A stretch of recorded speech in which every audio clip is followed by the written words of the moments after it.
موت کے بعد بھی ملکیت کا کچھ اثر آگے چلتا ہے اور باقی خدا کے تابع تقسیم ہوتا ہے.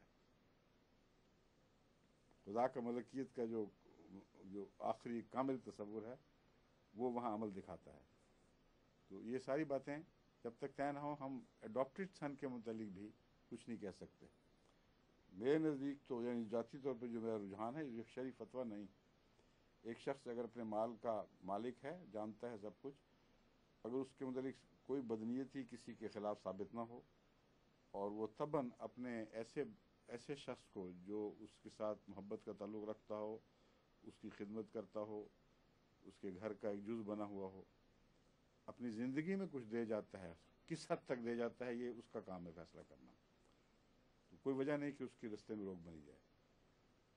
جو اپنا ثابت ہو اس کا جب مر جائے گا اور اس کی ملکیت اپنی ثابت ہو، پھر اس کی وصیت پر غور ہوگا کہ یہ وصیت کس حد تک جائز ہے اور کس حد تک اس پر عمل ہوگا.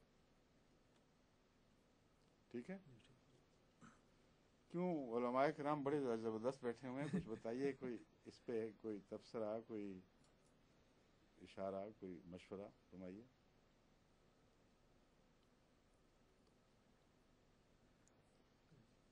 علماء کرام کے ساتھ میں آپ کی طرف دیکھ رہا ہوں اور بھی ہیں ماشاءاللہ، کون مشق اور شمس صاحب ہیں، امام صاحب ہیں، سابق امام صاحب ہیں. فرمائیے، کوئی بات کہنی ہے تو فرمائیے.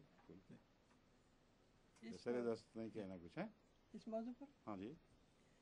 تھوڑے دن میں نے افتاح کے فتوے نئے آئے تھے دیکھے تھے، اس میں اسی کے قریب ایک بحث ہے کلالہ کے متعلق.